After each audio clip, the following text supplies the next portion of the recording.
At 65, Jean-Claude Van Damme has finally stopped playing the Hollywood game. The man the world calls the muscles from Brussels has broken his lifelong silence on Chuck Norris, and what he has revealed is both brutal and deeply moving. This isn't about a grudge, a failed stunt, or petty rivalry between two aging action stars. It is a raw, unsettling look at the human being who lived behind one of cinema's most invincible myths, and a warning about what happens when a man becomes so committed to a legend that he loses the ability to simply be a person. Sitting in a dimly lit corner of a Brussels cafe, Jean-Claude Van Damme doesn't look like the man who once split the world in two from between a pair of moving Volvos. At 65, his face carries the map of every high kick, every film set explosion, and every hard-lived mile. There were no handlers present, no PR teams scrubbing his sentences, and certainly no Hollywood smile. He looked like a man who had finally decided that the weight of a secret was heavier than any barbell he had ever lifted. When the name Chuck Norris was spoken, the air in the room seemed to thin. For decades, these two men were the twin pillars of action cinema, the European aestheticist and the American enforcer. The world assumed they were carved from the same granite. The world was wrong. The revelation Van Damme dropped was not a petty boast about who would win a real-world sparring match. It was something far more haunting. He revealed that the Chuck Norris the world worshipped, the meme-tier, godlike warrior who supposedly doesn't age, he levels up, was a golden cage that Norris had built around himself and then refused to leave, even as it began to consume him. Chuck couldn't be human anymore, Van Damme whispered, his eyes fixed on a point somewhere in the past. The world demanded a superhero, and he was too proud to tell them he was just a man who could bleed. According to Van Damme, the truly devastating part of their legendary relationship was not a lack of respect. It was a wall of silence that neither man could scale.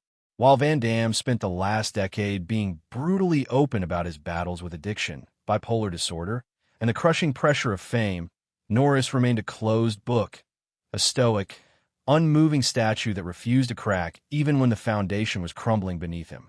Jean-Claude recounted a specific, heartbreaking moment from behind the scenes of their final shared years. He described Norris' invisible, physical agony, his body finally rebelling against decades of punishing martial arts, yet refusing medical intervention or even a chair to sit on.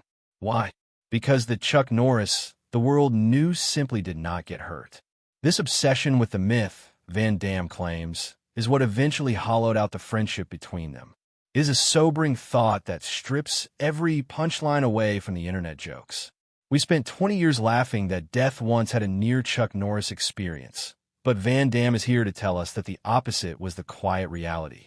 The revelation is that the unbeatable persona was a mask that never came off, not even when the camera stopped rolling and the lights went dark.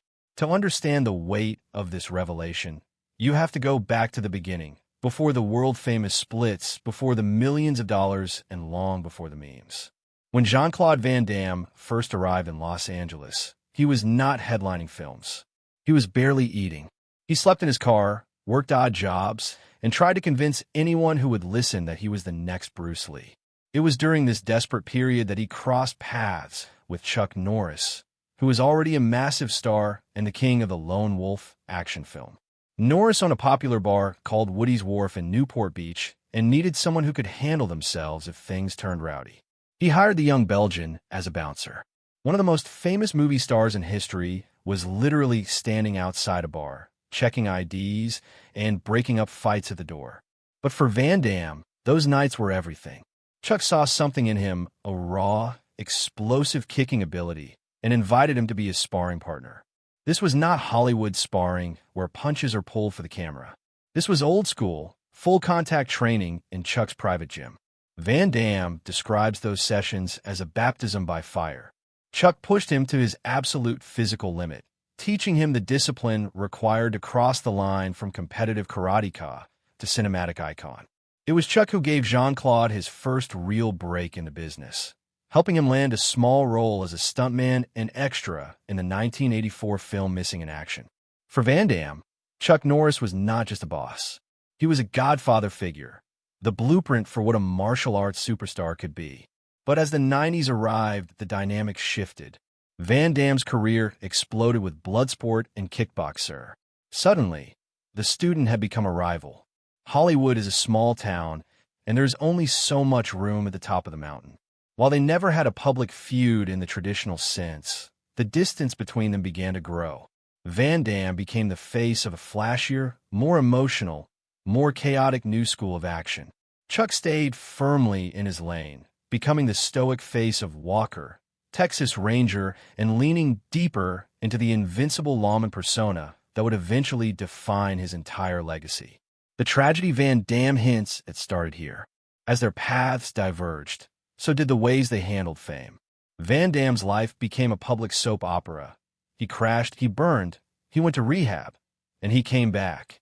He was human, messy, and loudly honest about it. Chuck, however, doubled down on being unbreakable.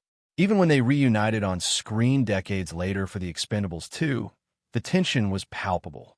While Stallone, Schwarzenegger, and Willis joked around on set and laughed at their own fading hairlines, Chuck remained apart, surrounded by his own carefully maintained aura of the myth. "I wanted to hug him," Van Damme said during his revelation. "I wanted to say, hey, remember when we were just two guys kicking a heavy bag? But you couldn't get close to him. He was Chuck Norris now. He wasn't Chuck anymore." The news arrived like a roundhouse kick no one saw coming. On March 19th, 2026, Chuck Norris passed away at the age of 86 in Hawaii.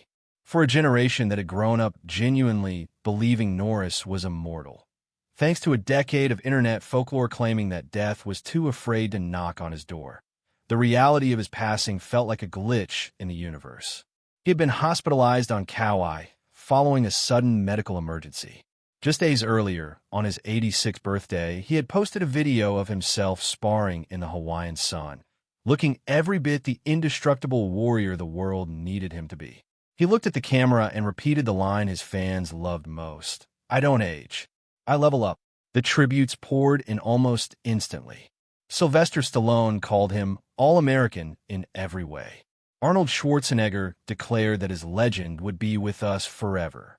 Even the official Bruce Lee account, run by Lee's daughter Shannon, posted a throwback photo from the Way of the Dragon, simply captioned, "Rest in peace." A full-circle moment for a man whose career began in the shadow of the dragon and ended as a titan in his own right. But among all the high-profile condolences, it was Van Damme's reaction that carried the most complexity. While others celebrated the icon and the badass, Jean-Claude's tribute carried the weight of 1,000 unanswered what-ifs. He didn't just see the movie star.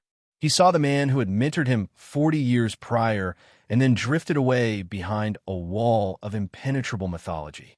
Van Damme's voice cracked slightly when he admitted that he had tried to reach out multiple times toward the end. He wanted to tell Chuck that it was okay to be 86 and fragile. He wanted to tell him that the fans would love the man just as much as they loved the legend. But the wall Norris had built was too high, fortified by a lifetime of being the man. The two toughest men on the planet, men who had defined strength for 3 generations, could never find the internal strength to be truly vulnerable with each other before the clock ran out. Van Damme described a final phone call in which the silence on the other end said more than any words ever could. It was the silence of a man who knew the end was coming, but was still too committed to the character to say goodbye like a human being. To understand why Van Damme's revelation cuts so deep, you have to understand where Chuck Norris built his armor in the first place.